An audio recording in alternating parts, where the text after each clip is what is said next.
और उस अत्याचार में मतलब कमी लाने के लिए कोशिश होनी चाहिए। बाबा साहब अम्बेडकर जी ने दलित और सवर्णों को एक रहने का ऐलान किया है। भारतीय संविधान ने वो विचारधारा बताई है, लेकिन आज भी दलित पर अत्याचार होते हैं। जिस तरह हमारा अक्षय भालेराव जो नांदेड़ में उन्होंने बाबा साहब की जयंती मनाई, इसीलिए उनकी हत्या हो गई थी। बहुत जगह जगह पर इसी तरह के अत्याचार होते रहते हैं। मतलब रेनापुरे गाँव है, वहाँ भी मातंग समाज के एक 3,000 रुपये दिए नहीं, इसीलिए उनकी हत्या हो गई। इसी तरह की घटनाएं होती जा रही है। तो हमने सुझाव दिया है कि भाई महाराष्ट्र सरकार को भी वो सूचना करे और अत्याचार ना हो, इसके लिए मतलब सरकार ने और भी कोई योजना बनाने की आवश्यकता है। तो महिलाओं पर भी लगातार अत्याचार हो रहे हैं। अभी हाल ही में 2 केसेस आए हैं, तो उससे रिलेटेड भी कुछ राज्यपाल से बातें हुई हैं। हाँ, तो उनके बारे में भी बातचीत हुई। जो हमारा लीना में मिश्राम जो सावित्रीबाई फुले हॉस्टल में वहाँ वो रहती थी और उनके ऊपर अत्याचार करके उनकी हत्या हो गई है। बाकी के भी जो मेरा भाईंदर की घटना है, जगह जगह पर वो भी अत्याचार हो रहे हैं। जरूर मतलब उसमें मतलब गंभीरता से ध्यान देने की आवश्यकता है। तो दलित अत्याचार और महिलाओं के अत्याचार के बारे में एकाधी मीटिंग गवर्नर साहब ने भी सभी ऑल पार्टी की और कुछ एनजीओ की मीटिंग बुलानी चाहिए, ऐसा मैंने सुझाव उनको दे दिया है। दूसरी मांग हमने किया है कि महाराष्ट्र सरकार ने झुग्गी झोपड़ी में रहने वाले स्लम के लोगों को 2011 के झोपड़पट्टी को मान्यता दी है, लेकिन 2019 के झोपड़पट्टी को मान्यता मिलनी चाहिए। इसी तरह की भी सूचना हमने की है। और अभी जो 300 स्क्वायर फीट का मकान मिलता है, वो 450 फीट का मकान मिलना चाहिए। इसी तरह की मांग किया और महाराष्ट्र सरकार को आपने सूचना करनी चाहिए। ये भी उनके साथ बातचीत हुई है।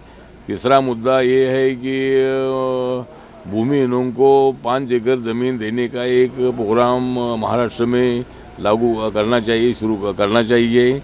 और उसके लिए मतलब सरकार की तरफ से कोशिश होनी चाहिए। ऐसे कई विषयों पर उनके साथ हमारी चर्चा हुई है। दूसरा एक विषय था प्रमोशन में reservation schedule caste schedule tribe को मिलता तो नहीं मिलता है, तो रिजर्वेशन भी मिलना चाहिए।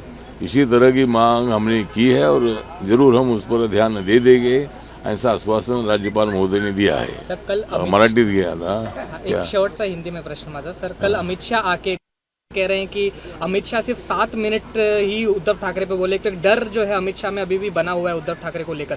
क्या कहना चाहेंगे संजय राउत? मुझे लगता है कि उद्धव ठाकरे को अमित शाह डरते नहीं। अमित शाह तो बहुत बड़े स्ट्रांग लीडर है, वो किसको डरते नहीं है। तो उद्धव ठाकरे के ऊपर 7 मिनट बोले, और भी विषय थे, पूरा भाषण उद्धव ठाकरे बोला थोड़ा ये करेंगे। लेकिन जिस तरह उन्होंने बताया है कि भाई देवेंद्र फडणवीस मुख्यमंत्री बनेंगे, ये नरेंद्र मोदी जी बार बार बोलते थे और उद्धव ठाकरे वो तो सुनते थे, तब उन्होंने कभी ऐसी रिएक्शन दिया नहीं। लेकिन चुनाव के बाद उन्होंने ये मसला 2.5 साल का निकाला, तो ये उद्धव ठाकरे जी की बहुत बड़ी गलती है। और उद्धव ठाकरे ने कांग्रेस एनसीपी के साथ जाने का निर्णय लिया, इसीलिए शिव सैनिकों में भारी रोष था, भारी मतलब नाराजी थी। और इसीलिए एकनाथ शिंदे जी ने 40 एमएलए को लेकर मतलब वो उद्धव ठाकरे को धक्का देने का काम उन्होंने किया है। तो उन्होंने मतलब ये बोला है, लेकिन संजय राउत तो बातें करते रहते हैं और उद्धव ठाकरे जी को डरने की कोई बात बिल्कुल नहीं है। अमित शाह जी बहुत बड़े स्ट्रांग लीडर है। मराठी में आज रिपब्लिकन पार्टी ऑफ इंडियाच्या एका शिष्टमंडळाने आज महामहिम राज्यपाल रमेश बैस जी यांची भेट घेतली आणि ते माझे चांगले पूर्वीपासूनचे मित्र आहेत। आणि आज दिलखुलासपणे जवळजवळ अर्धा तासापेक्षा जास्त चर्चा त्यांच्यासोबत आपली झाली आणि त्याच्यामध्ये आम्ही दलितांवर होणारे अत्याचाराचा विषय जो आहे, महिलांवरचे जे अत्याचार आहेत त्या संबंधामध्ये चर्चा केलेली आहे। आणि हे अत्याचार थांबवण्यासाठी राज्य सरकारला त्यांनी सूचना करावी आणि राज्य सरकारने त्या संबंधामध्ये उपाययोजना करावी। त्याचबरोबर राज्यपाल हे महाराष्ट्राचे प्रमुख आहेत, त्यामुळे या दलित आणि महिलांच्या अत्याचाराच्या संबंधामध्ये एखादी बैठक ऑल पार्टी मीटिंग त्यांनी बोलवावी अशा पद्धतीची एक सूचना आपण महामहिम राज्यपालांना केलेली आहे. त्याचबरोबर आपण त्यांच्याकडे ही सूचना केलेली आहे की प्रमोशनमध्ये रिझर्वेशन SC/STला मिळत होतं, पण अलीकडे ते मिळत नाही आहे. तर ते आम्हाला मिळवून देण्यासाठी राज्य सरकारशी आपण बोलावं अशा पद्धतीची मागणी त्यांच्याकडे आपण केलेली आहे. त्याचबरोबर झोपडपट्टीत राहणाऱ्या मुंबईतल्या लोकांसाठी 2011च्या झोपड्यांना मान्यता आहे, परंतु आमची मागणी आम्ही केलेली आहे की ज्यांनी 2019मध्ये मतदान केलेलं आहे त्या झोपडपट्टी धारकाला अधिकृत अशा पद्धतीची मान्यता दिली पाहिजे. आणि SRA स्कीममध्ये जे 300 फुटाचं घर मिळतं आहे ते 450 फुटाचं घर मिळावं अशा पद्धतीची मागणी केलेली आहे. आणि त्या संबंधामध्ये आपण राज्य सरकारशी बोलावं हे त्यांना आपण सुचवलेलं आहे.